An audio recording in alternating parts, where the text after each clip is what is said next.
Elle déploie alors 13 appareils, parmi lesquels le tracker numéro 19.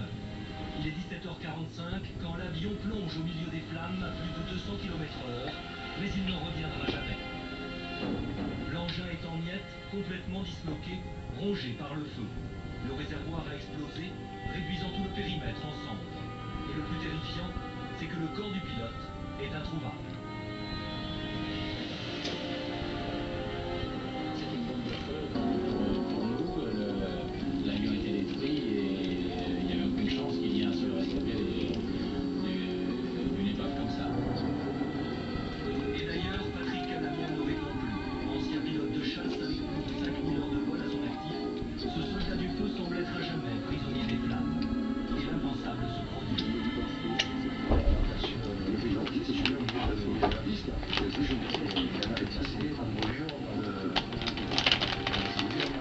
Un seul plan de suture et quelques jours, un bilan insensé de l'homme qu'on croyait perdu.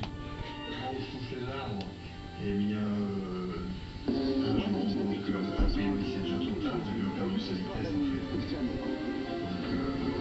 Donc l'issue, tout au moins l'issue du vol, est connue par Une issue dramatique qui aurait en effet imaginé échapper au crash d'un avion qui vient de tomber au cœur d'un brasier à plus de 200 km/h.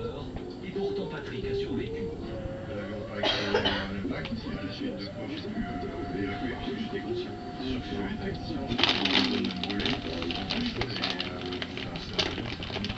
Alors comment ne pas penser au miracle devant l'incroyable destinée de ce pilote qui appartient aujourd'hui encore à la sécurité civile? Et comment ne pas rester admiratif devant ces hommes qui n'ont qu'une devise, sauver ou périr? On me donne le papier qui est là? Ça? Non. Ça? Ouais. Nous sommes tous les papier à la table. Le soleil est au rendez-vous et les convives. Parmi eux, Cathy et David Anderson venus visiter avec leurs deux enfants un vieux gréement transformé en lycée.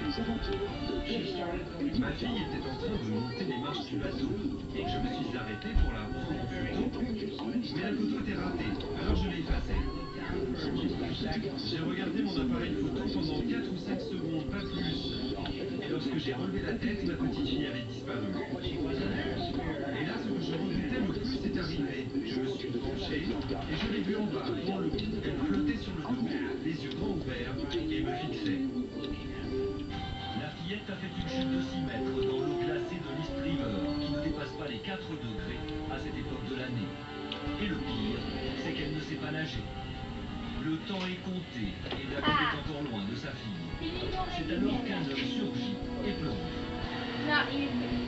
Bon, je Sur ces images, on réfléchis. aperçoit Bridget dans les bras de son papa. Donc, Côté en comme je disparu. l'ai dit, la fille qui est morte, elle était atteinte d'un genre de virus extraterrestre qui provient de Mars.